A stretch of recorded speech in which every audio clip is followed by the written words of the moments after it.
Gertz Manero dice que antes de atraer el caso del campo de exterminio en Jalisco, investigará la historia. Mientras tanto, víctimas revelan más sitios de adiestramiento, tortura y muerte. Despiden a las víctimas mortales que se accidentaron cuando regresaban del mitin de la presidenta Claudia Sheinbaum. Vamos con toda la información. Bienvenidas, bienvenidos.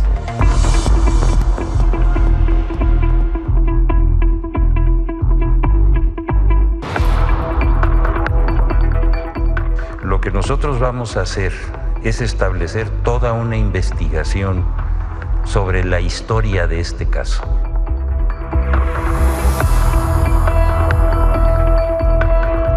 Están saliendo muchos restos de huesos quemados. Aquí están mis compañeros.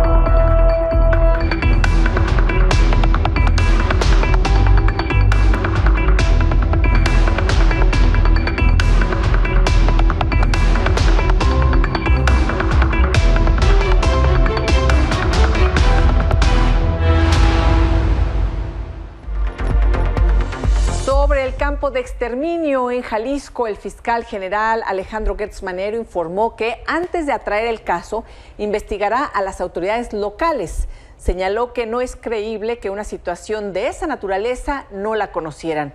Omitió mencionar a la Guardia Nacional que acompañó a la Fiscalía Estatal en la revisión de aquel rancho en 2024.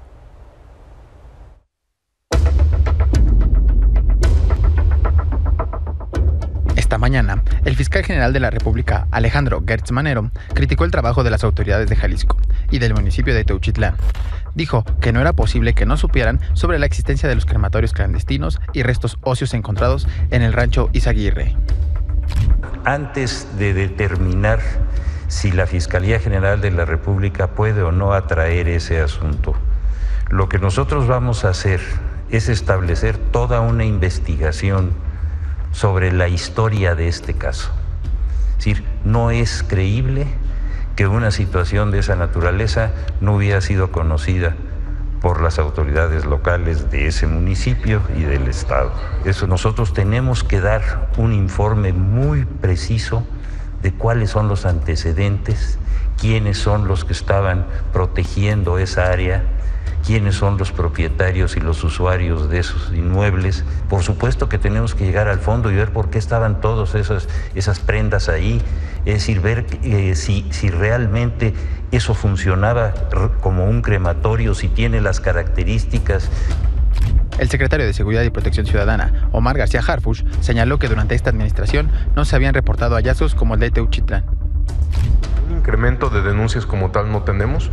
Lo que ha habido son denuncias cuando ha habido de fosas, como en el caso de Chihuahua, que hubo hallazgos, así, pero nada, no fosas como lo que se encontró en Jalisco, ninguna se había tenido.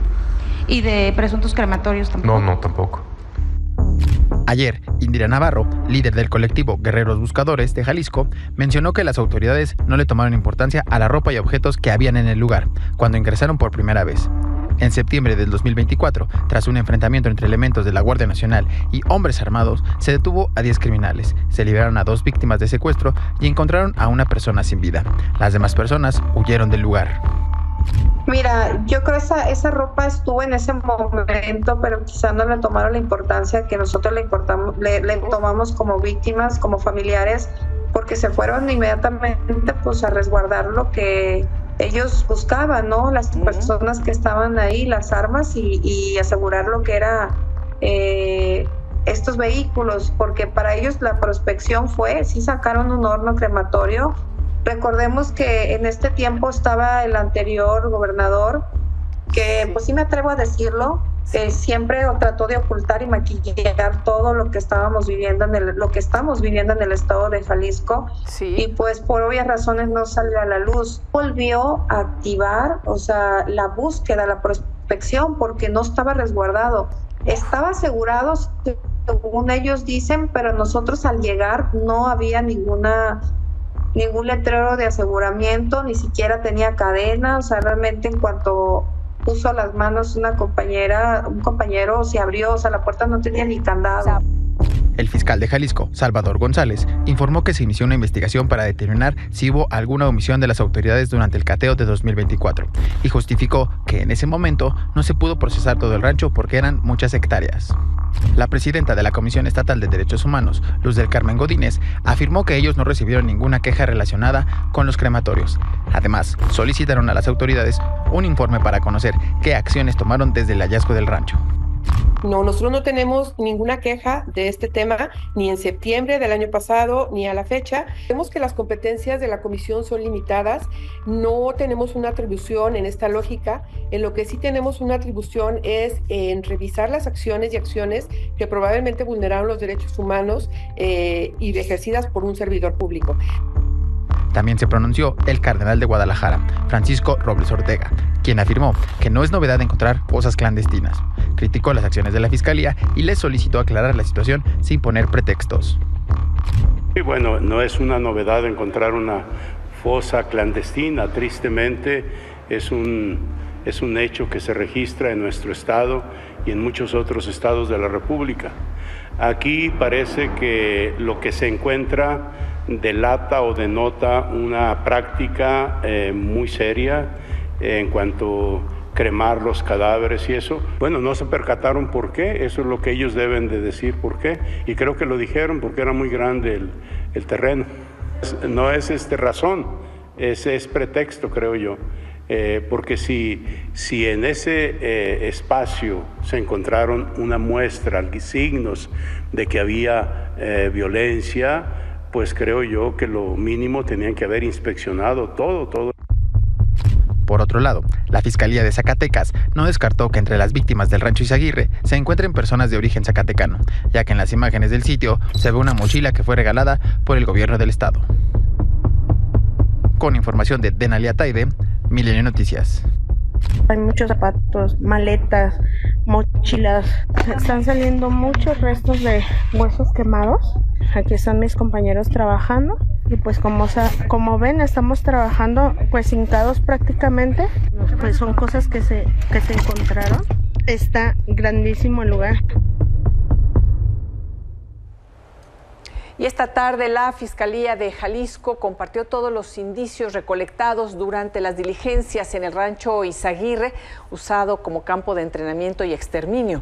Esto con la finalidad de que los colectivos o familiares identifiquen algunas pertenencias que podrían ayudarles a dar con sus desaparecidos. La Fiscalía detalló que hasta el momento se han detectado 6 lotes óseos en 4 espacios en el predio. Sobre el aseguramiento del rancho en 2024, afirmaron que con base en los análisis periciales se determinó que no hubo actividad en este punto después de su aseguramiento en septiembre pasado. Además de que el trabajo de los peritos continuará para determinar la antigüedad exacta de los restos y sus posibles identificaciones. Y senadores del PRI y del PAN demandaron una investigación exhaustiva de este campo de exterminio y de entrenamiento en el rancho Izaguirre. Alejandro Moreno del PRI exigió que el gobierno de Movimiento Ciudadano rinda cuentas sobre este caso. Además, condenó la falta de responsabilidad del gobierno federal. Ricardo Anaya del PAN dijo que la mayoría de los crímenes que se cometieron en este lugar son del fuero federal. En un mitin político, cuando se acababa de descubrir un crematorio, fosas clandestinas, montañas de zapatos ahí, osamentas. Eso es algo aberrante, criminal, es como los nazis, porque estos de Morena son fachos, son fascistas, tienen esa visión extrema, y al final lo que se tiene que investigar es primero cómo en las narices del gobierno de Movimiento Ciudadano, el gobierno pasado y ahora, en sus narices estaba el crematorio. ¿Qué hizo el gobierno de la República para atender ese tema? Por eso lo dije, ¿dónde está Alfaro? ¿Dónde está Maínez? ¿Dónde está Dante? Que critiquen lo que ocurrió ahí. Ahí está la complicidad del gobierno de Movimiento Ciudadano y alcaldes en la complicidad de proteger al crimen organizado. ¿Cómo puede ser posible que les haya ocurrido eso en sus propias narices? Es verdaderamente de horror esto que se reveló en este rancho, que es prácticamente un campo de concentración. Hay quien ahora está diciendo que lo que hace falta es crear nuevos tipos penales y modificar el Código Penal para que esto no vuelva a suceder.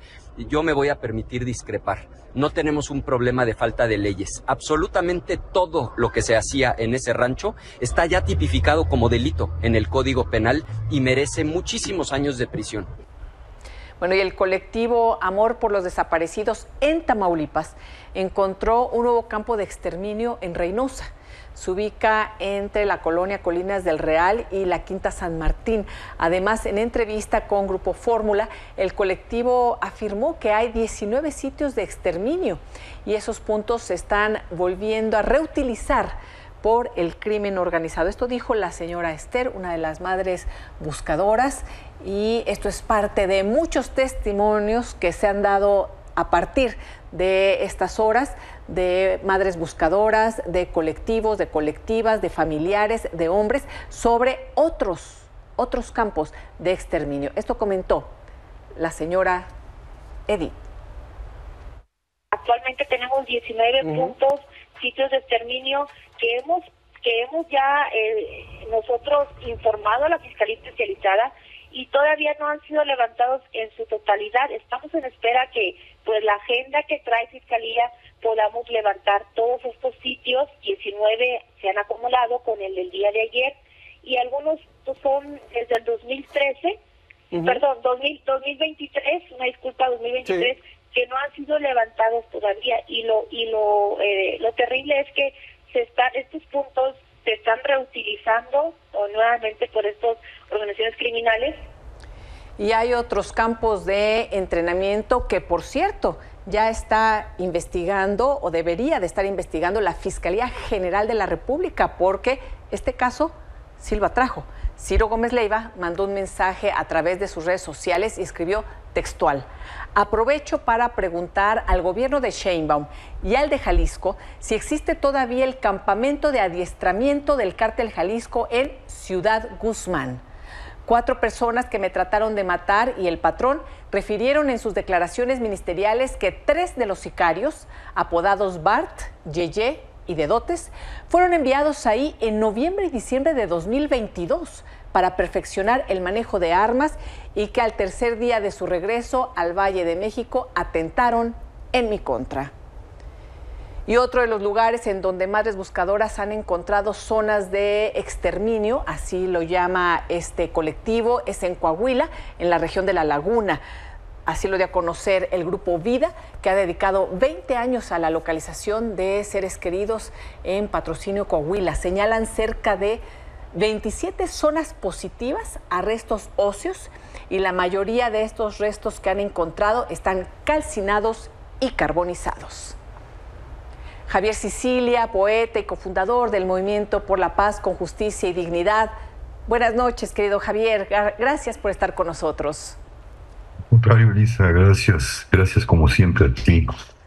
Eres un hombre que, bueno, has reflexionado muchísimo sobre estos temas que han impactado de manera terrible desde hace tiempo, pero que se han ido agudizando, aunque las denuncias de los familiares, las denuncias de las víctimas han estado ahí desde hace mucho tiempo. Javier, ¿qué reflexión nos puedes compartir en relación a este nuevo hallazgo? Y decimos nuevo porque volvieron a entrar familiares de personas desaparecidas a este lugar que es un campo de exterminio y dieron a conocer estas imágenes tremendas. Javier.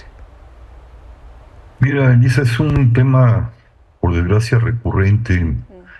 Este campo de exterminio es un campo más de los decenas y centenas que hay.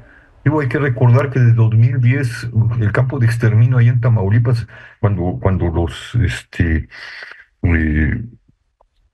masacraron a estas pobres gentes, a estos migrantes, ¿no? Y luego se encontraron otro campo justamente junto a esos 72 cadáveres más calcinados y no pasó nada. Patrocinio, donde se encontró media tonelada de de masa humana. Desde el principio, desde el 2011 que salió el Movimiento por la Paz con Justicia, y ya lo dijimos, México es un campo de exterminio al aire libre. Y ningún gobierno, ni los del PRI, ni los del PAN, ni los menos los de Morena, se han metido en serio a enfrentar este problema y la gravedad de este problema.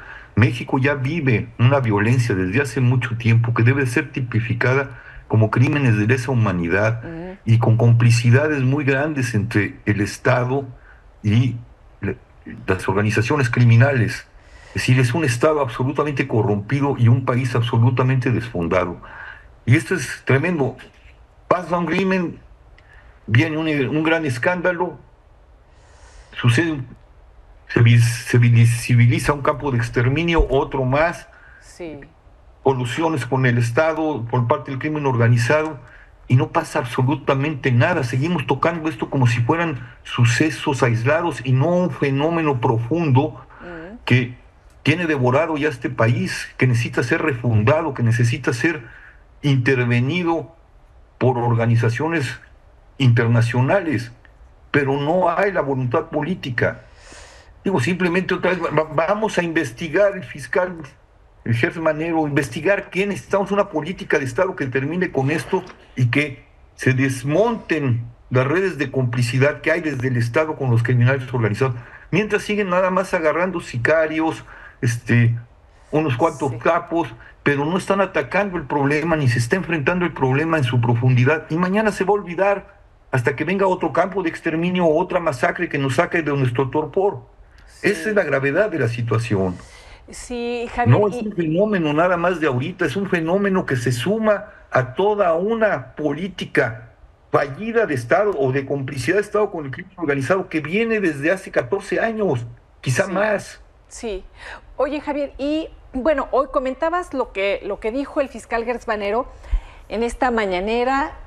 Veíamos a la presidenta también ahí presente y dijo, vamos primero, antes de atraer el caso, a investigar a las autoridades locales. No es posible que no supieran que esto existiera, y entonces la retórica oficialista del momento es centrar todo a lo local, que por supuesto hay que investigar lo municipal, estatal, pero ¿qué sucede con lo federal? Tratándose de estos fenómenos de crimen organizado, de tantas células que han invadido el territorio nacional en zonas enteras de la República Mexicana, ¿no tendría, por qué tenemos que esperar a ver si puede presentar ante un juez este caso y se pueda federalizar, como lo dijo Gertz Manero? O sea, ¿cuáles son las bases jurídicas? ¿Qué nos puede proteger para que atiendan estos temas en donde claramente está metido el crimen organizado, están los cárteles de la droga? Mira, es la forma en que ha actuado este gobierno y los gobiernos anteriores, es agarrar un caso emblemático que se los desborda. Este es un caso que lo está desbordando, como el caso de Ayotzinapa, como el caso de mi hijo. Sí. Bueno, de mi hijo logramos hacer cosas importantes, pero los demás los usaron, y este va a ser usado así como un bote para patearlo, irlo pateando, concentrar el drama de todo el país en este fenómeno, en esta particularidad del fenómeno, y no hacer absolutamente nada.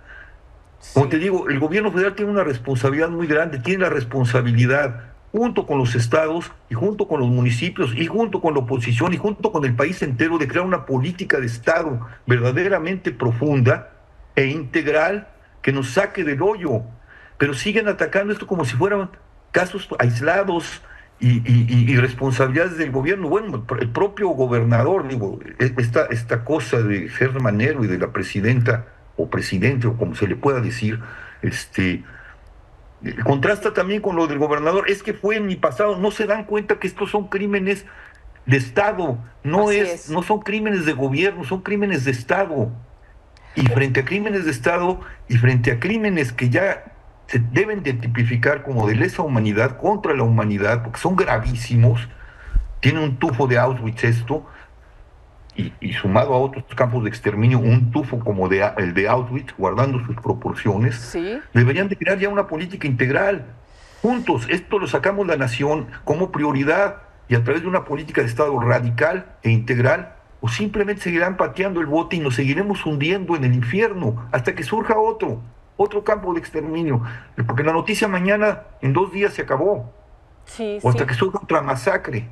Y mientras seguimos perdiendo al país, lo estamos perdiendo. Sí, es muy fuerte. Es muy fuerte, Javier, y muy fuerte además como periodistas, tú participas en medios de comunicación también, poder transmitir y no perdernos además en cómo se va diluyendo incluso el lenguaje para nombrar las cosas, ¿no? Esto que se acaba de encontrar es un campo de exterminio. Como campos de exterminio se han dado en otros momentos de la historia de México y que las madres buscadoras, los padres que han perdido a sus hijos, que han asesinado a sus hijos, estos criminales como Juanito, como tu hijo Javier, lo han dicho claramente. Y entonces, como periodistas, como comunicadores, vemos estos detalles, ¿no? Que cuidan las palabras y cómo se va diluyendo todo. Y también se va olvidando, hasta volver a encontrar. Y yo no sé, además, qué esperamos si mostrar las imágenes crudas y los testimonios crudísimos de los jóvenes sobrevivientes, por ejemplo, de lo que ahí vivían y de cómo tenían que matarse entre ellos y de cómo tenían que cortar la cabeza a su amigo para poder sobrevivir y mantenerse ahí, y después cómo los obligaban incluso a descuartizarlos para echarlos a estos hornos, a estos crematorios, porque dicen, pues si no hay cuerpo no hay delito. Tenemos que platicar esto, tenemos que decirlos, tenemos que verlo, o nos estamos perdiendo también entre tanto horror. Tenemos que verlo, tenemos que decirlo. Lo importante del movimiento por la paz con justicia y dignidad en 2011, cuando se pudo hacer la ley de víctimas que ya destruyeron, y después vendrá la ley de búsqueda, que también ya destruyeron, que también ya rebajaron. Es el testimonio. Porque todo se diluye en cifras y en casos que aislados y ya pasó, y a ver que viene el otro y otro que por allá. No, hay que verlo como fenómeno, nombrarlo como lo que es: campos de exterminio, crímenes contra la humanidad, complicidades del Estado con la criminalidad. Y estas son las historias de un Estado monstruosamente fallido, monstruosamente criminal, monstruosamente dado al crimen organizado. Y hay que decirlo y repetirlo y volverlo a repetir hasta que escuchen. Pero no es el Estado, no es el gobierno de Claudia Sheinbaum, el de Andrés Manuel, el de Calderón, el de Peña Nieto, son todos ellos, y soy la oposición y es este gobierno. Necesitamos pararlo. Yo llamaría al país, si realmente todavía tenemos un gramo de dignidad, no solo de indignación, la tenemos, pero sino de dignidad, deberíamos llamarnos a nosotros mismos y decir: hoy no trabajamos, hoy paramos el país y les decimos a la clase política, al Estado y a los criminales: así ya no, paren esto y hagamos una política de Estado conjunta y como prioridad de la nación, salvemos la nación. Pero yo me pregunto si tenemos todavía esa capacidad de respuesta, de capacidad de indignación y de respuesta. Sí. Ese es el gran tema que tiene ahorita la nación, ¿no? Sí, querido Javier, te agradezco tus reflexiones, te agradezco el testimonio que has dado también a lo largo de todos estos años, y si nos lo permites, pues sigamos en contacto, sigamos en comunicación, pues por lo pronto platicándonos lo que nos ha pasado y lo que nos sigue sucediendo, porque si no lo sabemos, si no lo visibilizamos, si no lo nombramos, pues difícilmente vamos a poder hacer algo con ello, ¿no? Claro que sí. Muchísimas gracias.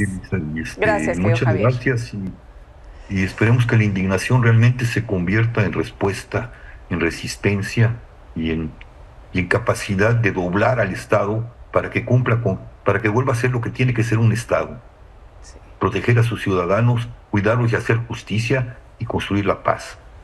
Pero no haciendo estas tonterías y pateando botes y jugando a que son crímenes aislados y a ver si los atraen o no los atrae la Federación. Esas son estupideces, ¿no? Sí. Verdaderamente me da vergüenza tener un fiscal de esa naturaleza y una presidenta de esta naturaleza, ¿no? Y una oposición de esta naturaleza. Sí. nos debería dar vergüenza a todos los mexicanos, ¿no? Y salir y decir, señores, se acabó. No se trata de cambiar un partido por otro, se trata de crear una política de Estado y realmente amar este país, ¿no? Sí, sí. Y salvarlo de sí mismo.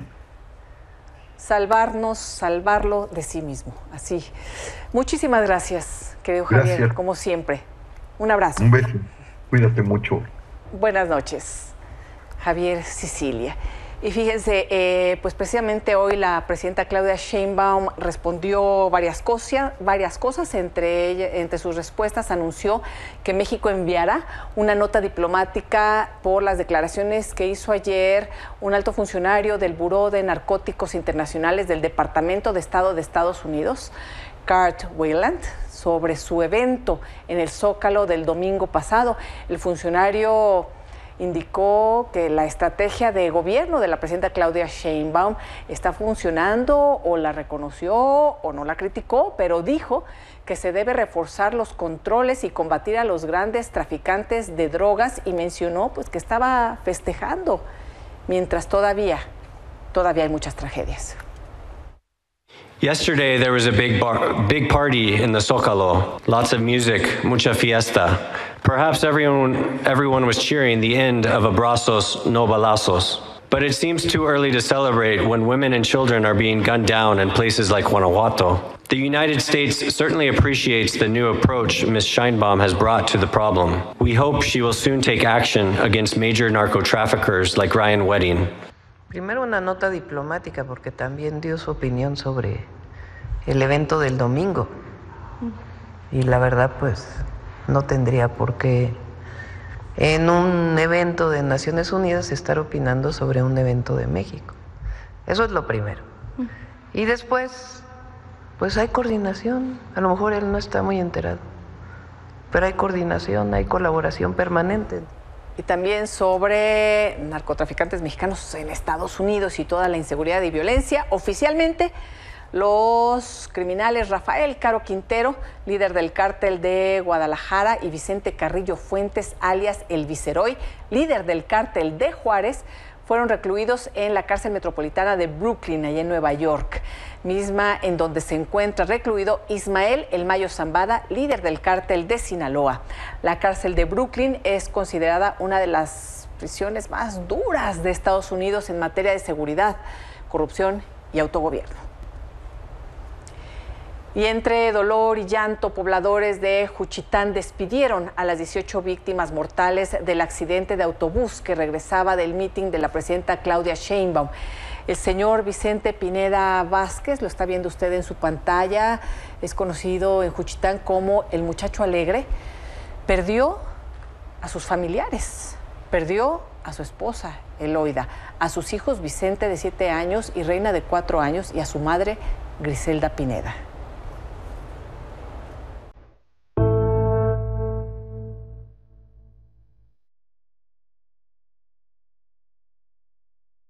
Pues lamentablemente mi señora madre, Griselda Vázquez Ruiz, mi esposa, Eloida Santiago Soto, mi hijo Vicente Filemón Pineda Santiago y mi niña Reina Griselda Pineda Santiago. Ellos fueron los que fallecieron, mi abuelo y yo. Pero ya nosotros dos nomás quedamos en la familia. Hemos dado atención y seguimiento médico a los lesionados y vamos a seguir apoyando a todas las víctimas y a sus familias.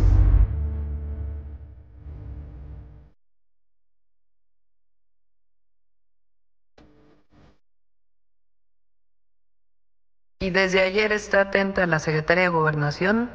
El subsecretario Arturo Medina se comunicó con la mayoría de las familias. Se va un equipo para allá porque hay personas también hospitalizadas y pues todo el apoyo que necesiten.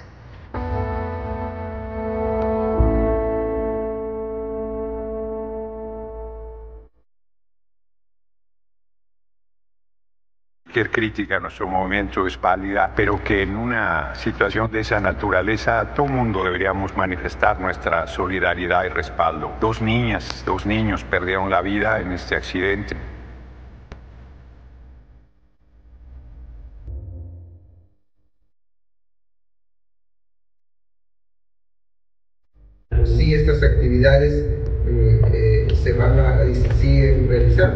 Elisa, con mucho entusiasmo, la gente participa, como lo dije, de forma voluntaria. El pueblo se organiza, participa, se va no solamente un día, algunos se van 2, 3 días, los que vienen del norte del país viajan varios días para llegar a estas concentraciones que hacemos en la Ciudad de México, y pues todos y todas lo hacemos con mucho entusiasmo.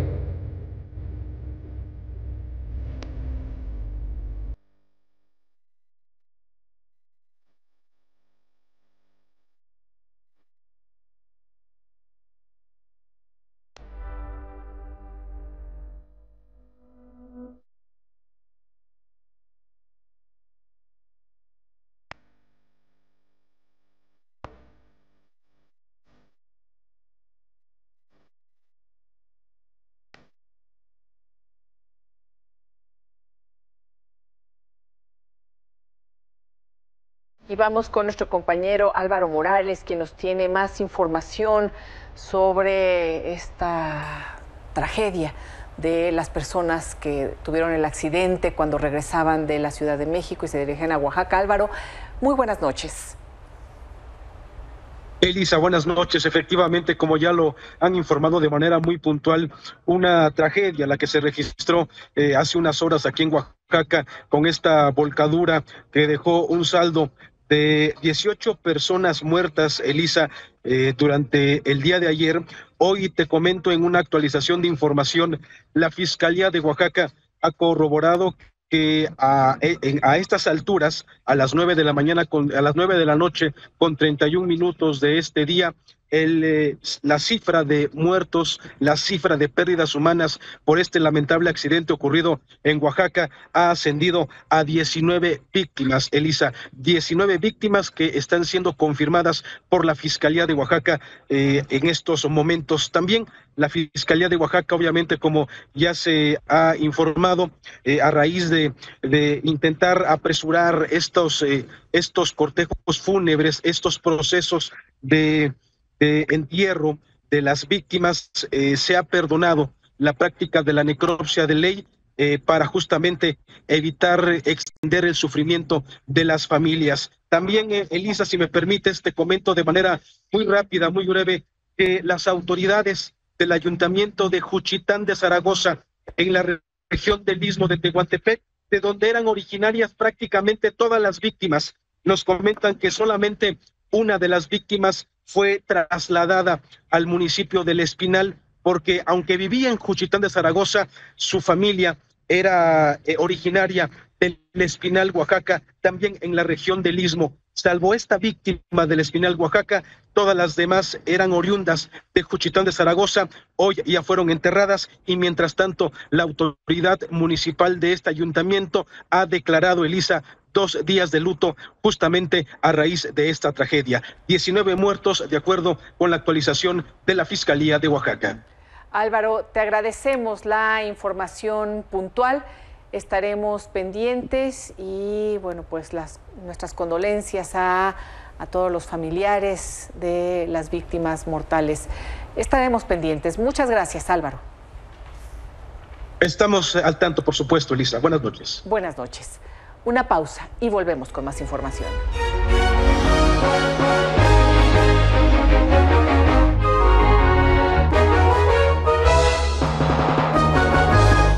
Manuel Somoza. Manuel, buenas noches. ¿Qué tal, Elisa? Muy buenas noches. Con el gusto de estar contigo. Igualmente, ¿cómo nos tratan los mercados y Trump? ya hay que decirlo así. Pues, yo te diría que hoy un poco mejor. Sí. Abrieron muy feo porque Trump le incrementó los impuestos a Canadá al 50% en el aluminio y el acero, porque Canadá le puso aranceles a la energía que le vende a la parte del noreste en Estados Unidos. Pero al par de horas después, Canadá se echó para atrás y Trump también se echó para atrás.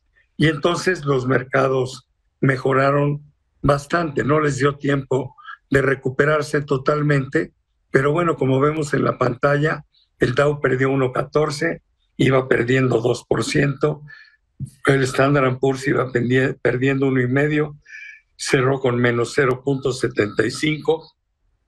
El Nasdaq realmente bajó muy poquito, 0.18, y llegó a perder más del 1% al inicio de la jornada, y el tipo de cambio sí cerró en menos 0.41.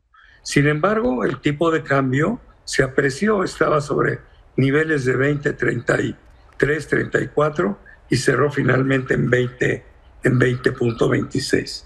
Y todo es producto, bueno, pues del juego que está llevando a cabo Trump con todo el mundo, no solo con México y Canadá. Pero bueno, pues así están las cosas. Yo creo que van a tender a mejorar porque también ya está empezando a sentir la presión de los propios empresarios en Estados Unidos que dicen que por ahí no va, y hay muchos sectores que empiezan a estar descontentos. Mañana sale una información muy importante en Estados Unidos, que es la inflación del mes de febrero. Se está estimando en 2.9 contra 3% que fue la de enero. Esperemos que el dato salga por ahí y que las cosas empiecen a mejorar poco a poco. Sin embargo, la volatilidad va a permanecer porque el individuo, el inquilino de la Casa Blanca, pues está actuando en forma verdaderamente irracional y nadie sabe cuál es su siguiente movimiento. O sea que sí nos tiene en jaque. Bueno, vamos a estar muy pendientes, querido Manuel. Por lo pronto, pues bueno, sí, ya está. Hoy reculó también en Canadá y las cosas esperemos se vayan acomodando. Te agradezco mucho, querido Manuel. Estaremos pendientes mañana. Al contrario, yo a ti, y ojalá y trajera mejores noticias, ¿no? Pero todavía vamos a tener un ratito de inestabilidad. Un ratito. Gracias, Manuel. Gracias a ti.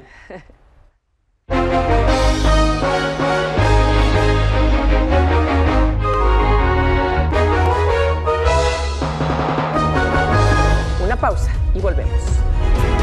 En solo 20 segundos, una automovilista fue asaltada por 3 hombres con casco en la colonia agrícola Pantitlán, Iztacalco. El hecho captado en video muestra cómo la intimidan con un arma de fuego y golpes para que entregue sus pertenencias. Finalmente, los ladrones huyen con una bolsa de mano, dejando las puertas del auto abiertas, mientras otros conductores observan, pues sí, sin intervenir, grabando nada más. Al respecto, la Secretaría de Seguridad emitió una tarjeta informativa en la que explicaron que a través de la frecuencia de radio, policías fueron informados sobre este despojo de las pertenencias a una conductora en la colonia agrícola Pantitlán. Hasta aquí la información. Gracias por su atención. Los espero mañana en este espacio de noticias. Hasta entonces.